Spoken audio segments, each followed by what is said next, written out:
Fat acceptance is a cult. Just a reminder that I am very fat and very sexy, and I am 100% glorifying obesity. I want to inspire big girls all over the world. This is what I manifest every single day. Choo choo. Choo choo. There's nothing you can do. I don't understand why people think that this is okay. Like what? Like I understand if you've gained some weight and you're overweight. Okay, I get it. I totally get it. You know, I'm overweight right now too. You know, for my extent standards, but to glorify it and try to convince other people to be overweight and unhealthy, it is unhealthy. It's 100% unhealthy. Anyone that says it's not unhealthy has no idea how science works. But I mean, it's your life. You can live however you want. But just like this video says, the fat influencers are passing away. Yeah, you're going to die faster. It's better to be healthy. If you're overweight, you know, I'm not going to make fun of you or anything, but, you know, you shouldn't glorify it. I'm fat and I'm sexy. I'm fat and I'm sexy. Sure, beauty is in the eye of the beholder, but I don't know about you. I don't find any sexiness in contributing to the statistics that obesity is the leading cause of death in the US. Very hot, I know. Just because I'm fat, that doesn't invalidate the things that I say. She died. You ready to get supersized? She died too. Today I got the big Fruit Loop. He's dead. Join me on my Fat Positive radio show, Which didn't last long because she died. Unlike how Dove or the new wave of Victoria's Secret wants you to believe, healthy beauty does not come at every size, and certainly not at a lot of the socially noble, body-positive plus sizes. Yet, it is absolutely not wholesome to point that out. So much corporate glorification has been done to powder the fat elephant. It really has. Like, if you've noticed, like, even Calvin Klein, right? Calvin Klein, I remember when like Marky Mark and like, you know, all these like fit influencers and stuff used to be on Calvin Klein. Now you go and look at Calvin Klein and they're showing people that are overweight on their advertisements. Now, I'm not saying that you shouldn't have overweight people on your advertisements, but they're going out of their way to make it like the new thing. And it shouldn't be that way. Like, you should have plus size models. I have nothing wrong with plus size models because there are people that are plus size that do need to look at, you know, advertisements of plus size models. But to make it like the new in thing and to glorify it is crazy. In the room that obesity is in fact a disease, not a bragging point. But corporations don't want you to get well because there's a gold mine in fatness. Not just in convincing you to shed it, but also for you to keep it. Take body positive all-star Dove, for instance. Real beauty comes at every size. They stretch out their plastic bottles and video game figures to slap on words like beautiful, sexy, confident whenever they can. Like every other human, I wanted to believe that it was to support the self-love journey of women and leave it at that. But no, I decided to ruin my day and my trust in humanity by researching a bit more and found out that Dove is owned by Unilever. And guess what else Unilever I don't know who that is. Ben & Jerry's ice cream, Magnum ice cream, and many other ice creams, Hellmann's mayo in all your greasy burgers, Skippy peanut butter.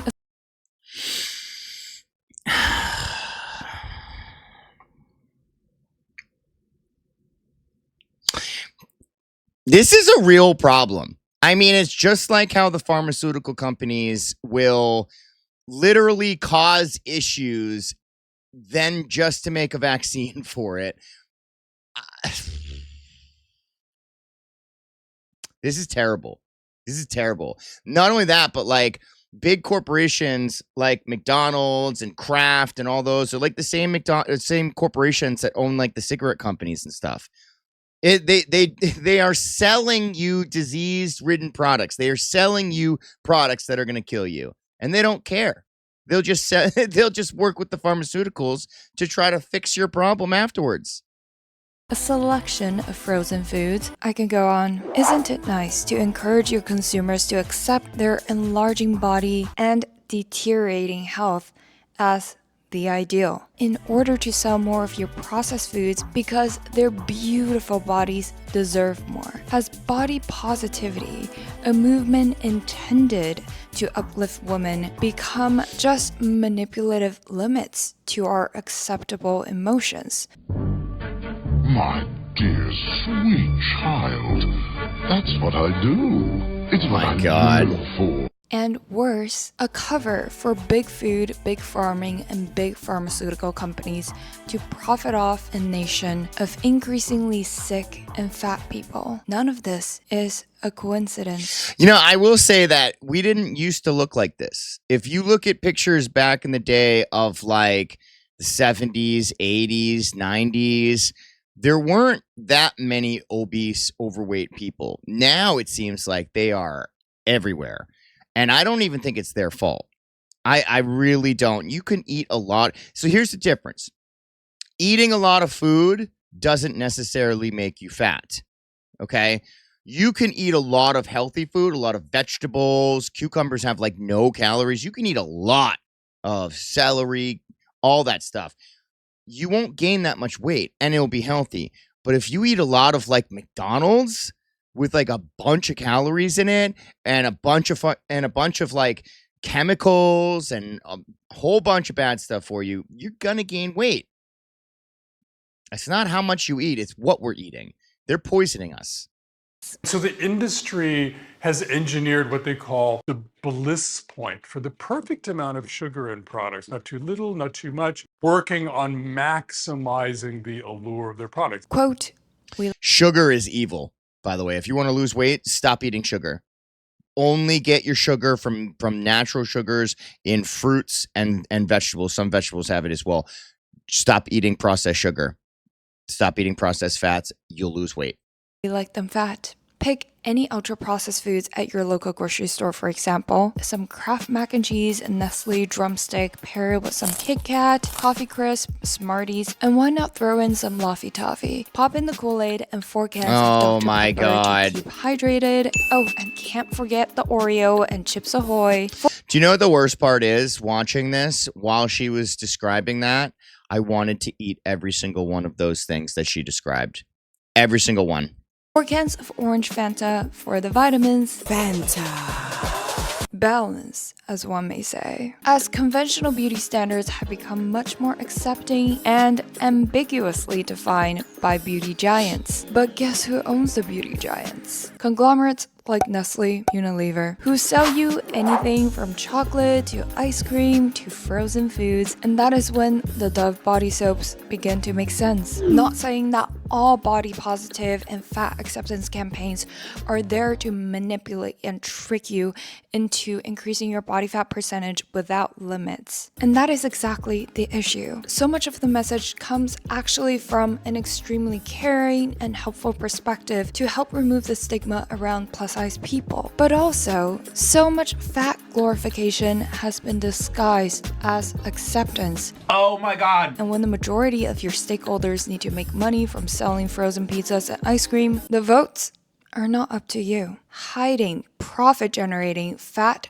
glorification under the term fat acceptance is genius in 2 ways. First, it plays on the sentiment of correcting social injustices in society. Yes, arguably so, the statistical likelihood of fat and obese people facing more difficulties in society, such as prejudices, is a lot higher. And the stigmatization in media brought unfair shaming to obese individuals, which should never be normalized. But glorifying obesity, the disease, as conventional beauty hints at a moral superiority and makes anyone's opinions right. So in general, I agree with this sentiment 100%, and the fact that we shouldn't be so extreme one way or the other way. It's just like politics. Like, you can't be extreme left and you can't be extreme right.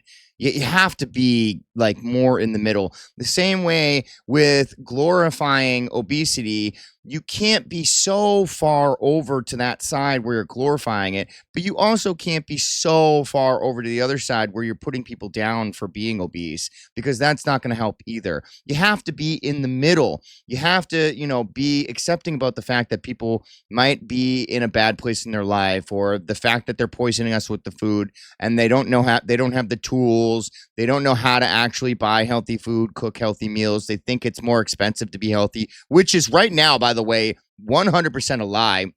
It's more expensive to be eating McDonald's than it is to be eating healthy at the grocery store. You just can't be buying like avocados and stuff because those are expensive. But we need to meet in the middle and stop being so extreme on both sides. Who differ morally shallow regardless if fat is unhealthy or not. Second, a food company telling you that being fat is natural, which isn't, and awesome is not so convincing. There's no waistline worry with Coke, This individual size bottle has no more calories than half a grapefruit. When you can spot the profit motive from 50 miles away. Coke is low in calories, too. Say now, don't you get any thinner? A direct hard sell won't work here. But when a beauty or self-care company you never associate with frozen pizza casts someone plus size for a commercial, you get fired up with a sense of justice. Yeah, that is beautiful too. Don't get me wrong, overly restrictive beauty with models who are only Kate Moss level heroine chic is also problematic because, again, it is not healthy. But as much as many wish, the spectrum of healthy does not stretch over to obesity. It is. I mean, just like she said, like you can't have skinny, like only skinny models, and you can't have only fat models. But like, dude, look at this, man. I can't even see her elbows, and she's continuing to eat. He recently lost weight, which is great. But like, I'd be surprised if this chick's still alive. Look at her just shoving her face with these noodles. What are these noodles? I don't even understand what these are. This doesn't look appetizing. This doesn't look healthy. This doesn't look good at all. To obesity. It is amazing that women of all sizes are loving and accepting who they are, but genuine self-love and confidence comes from within and not society telling you or some ads telling you that your size is also quote-unquote beautiful. What we're talking about here is not the opposite of fat shaming. For shaming someone for any reason is not acceptable behavior. Yes. Shaming anyone for anything is not acceptable. I 100% agree with that. Because it does not come from a place of genuine care, of wanting to help them be well. We're talking about the glorification of fat, disguised as acceptance. Positivity is toxic because it pretends to be rooted in compassion and kindness. But in reality, it encourages women to engage in very destructive behaviors. It encourages women to be obese, unhealthy, and be averse to personal responsibility and discipline. If you think most body positivity campaigns are to help you love yourself, I'm sorry, honey. Corporate America is a surfacely sweet, but extremely cruel place. It's like, how can you not see the problem? They have to see it and just not care. They have to just be like, well, we're gaining profit. Do you see how much this McDonald's is making? Put another one across the street. There is nothing wrong with fat acceptance. Acceptance of reality is the first and most essential step to all or any type. I think that's a good point too. What she was saying about the McDonald's, like they have to see it and just not care. There's also the level of people that are overweight, knowing that they're overweight and just not caring. Like right now, I have a lot of extra weight in my belly and I care, but at the same time, I also don't care enough. I could make time to go to the gym. I could make time to, eat a little bit healthier. I have been eating healthier recently. But I'm tired. I work so much, and I just choose not to make the time to go to the gym. I really could be. I was supposed to get up this morning and run for 30 minutes, and I chose not to because I was tired and my back hurt from driving so much. But I could. I'm just choosing not to. Type of progress. But the importance of what to do after accepting the reality is often neglected and never talked about. Telling fat people to keep eating the way that's not serving their health because they are beautiful is like telling an alcoholic to keep on drinking because they're fun. It's the easy and profitable thing to do. Having a fat country makes us money. But at the end of the day, it is irresponsible to push unhealthy, addictive behaviors to a greater extreme with the power of both brainwashing, quote-unquote self-love ads, and processed foods designed in a way that's addicting, easy to eat, and easy to repeat the eating pattern. It's not a simple good versus bad food, normal versus fat problem. It's a whole addictive pattern building trap. I lost 60 pounds in 6 months. Everyone was so happy for me. I hated myself. I hated the way I looked. I hated why I exercised. Naturally fat. Are daily trips to McDonald's genetics? Is eating chips in bed genetics? Is being allergic to the gym genetics? Is running 100 miles genetics? Back in a universe where fat just meant fat and not a compliment or insult, fat just means you have excess energy stored in your body that you are not using. Obesity or overweight is a disorder involving excessive body fat that increases the risk of health problems. Notice how something that elevates your risk of dying of cardiac arrest is a disorder and is not normal. Needless to say, I mean, she makes a good point that like fat is needed in your body. Like it, you know, this again, going extreme on either side, like fitness influencers that have zero body fat, that's not healthy either. There's been bodybuilders that have been dying left and right from dehydration and not having enough fat in their body. Like it's healthy to have a little bit of fat in your body because you need it for excess storage of fat. But like, because fat can be beneficial towards your joints, towards your, you know, movement, like everything. But like, man, just to go on extreme on both ends is just crazy. Humorously framed as the modern sexiness, yet times and times again, science and data say one thing and media and advertising say another. Beauty is supposed to be diverse and natural, but there is nothing natural about being obese. Obesity prevalence was stably low until shooting up post the 70s, and even though there is no data evidently backing up its absence in our hunter and gatherer days, rare civilizations removed from modern processed foods and lifestyles such as the Chimene tribe is a close modern case. The Chimene, a Bolivian population living in a subsistence lifestyle of hunting, gathering, fishing, and farming, had the lowest levels of coronary heart diseases reported to date and statistically insignificant obesity. And yes, they also eat sugar and starchy carbs, just harvested by themselves. So do these people just have some God-sent fat-proof genetics? No, they're just not being poisoned by the food that's given to them by their government. Oh, the overall Bolivian population that shares similar genetics is still subject to 28 and 17% of obesity for women and men. So if they also eat carbs, fat, protein, just like the American diet, why are they rarely inflicted with fat-related health complications? Is all the difference really in the absence of food processing? According to CDC, Americans are eating more calories on average than they did in the 1970s. Between 1971 and 2000, the average man added 168 calories to his daily fare, while the average woman added 335 calories a day. What is driving this trend? Experts say it's a combination of increased availability, bigger portions, and more high-calorie foods, but nothing beats the devious design of processed foods to get people hooked as an addictive coping mechanism to rising psychological issues. Food addiction is a carefully designed process. People aren't stuffing their faces in beans when they're having a bad day. Quote, foods that are very high in fat and carbohydrate in equal ratio don't exist naturally, said Gerhardt, a clinical psychologist. It's true. When you're having a bad day, you don't want to go and get some celery sticks. You want some freaking ice cream. You want some candy. You want some cookies. You want some cannolis. You want all this stuff. You know what? You don't want healthy stuff.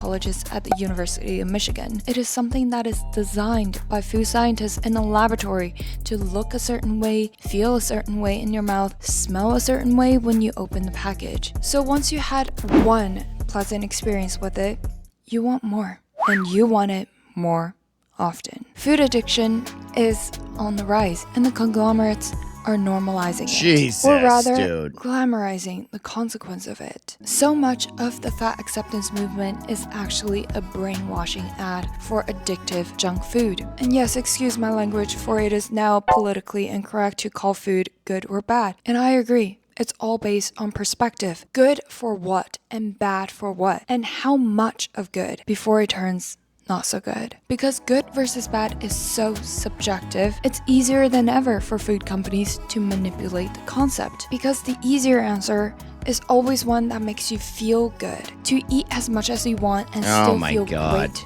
about yourself. Get that fiber and the antioxidants and just feel.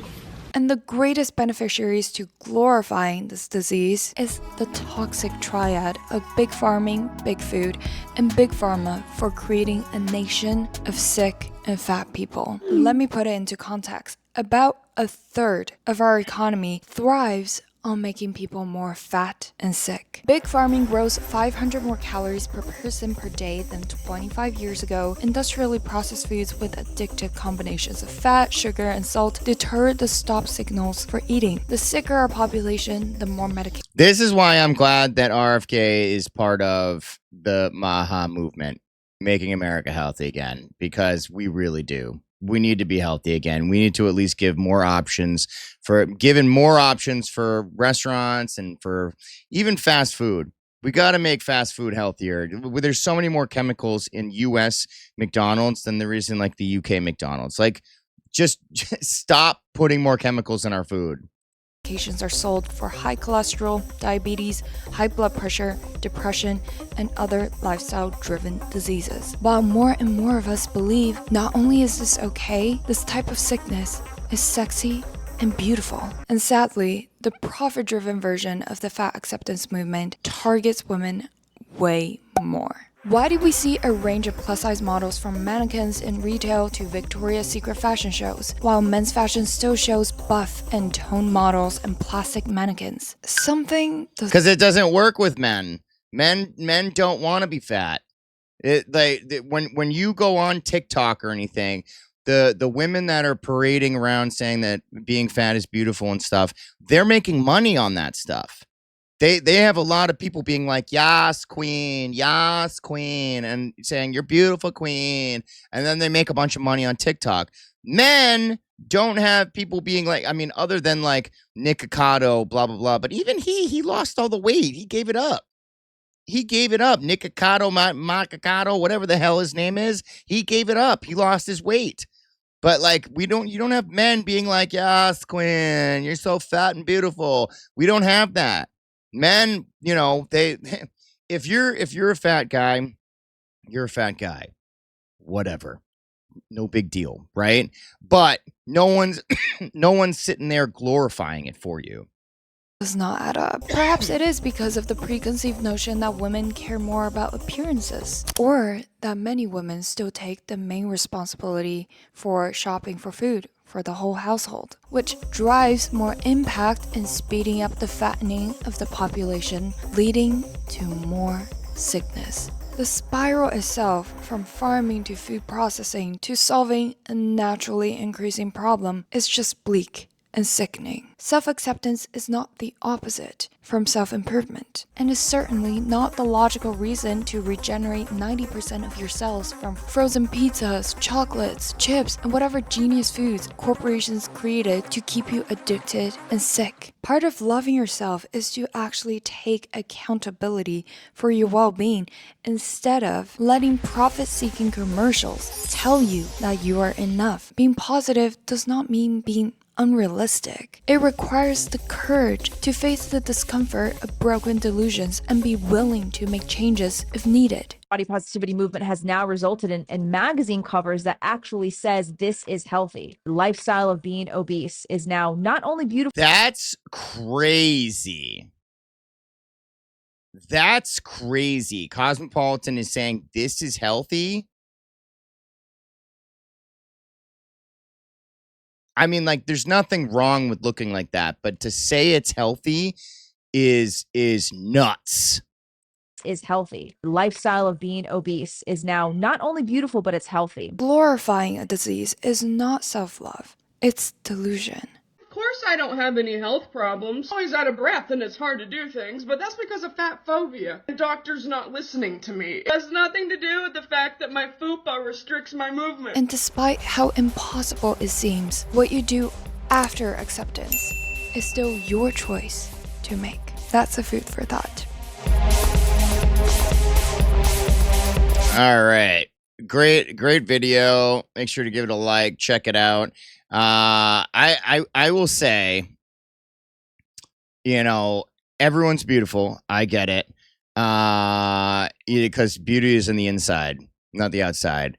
But like she was saying, there has to be a difference between being unrealistic and having the courage to be able to realize that something might need to change, and there's a lot of information out there to help people lose weight.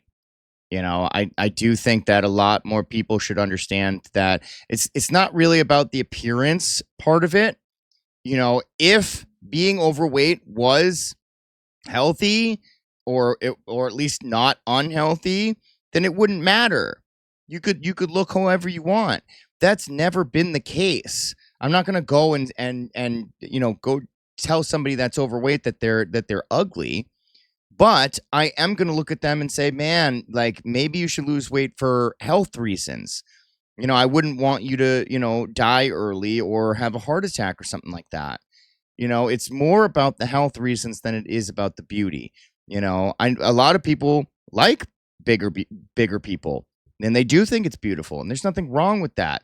But there is something wrong about realizing that or saying that being overweight is healthy, because it's not.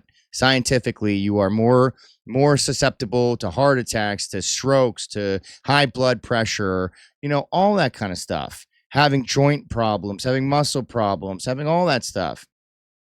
Either way, I think that she's right on all of this stuff. It's a great video. Let me know what you guys think in the comments below. Remember to like, share, comment, and subscribe if you haven't. I'll catch you next video. Remember to stay positive. It'll always work out.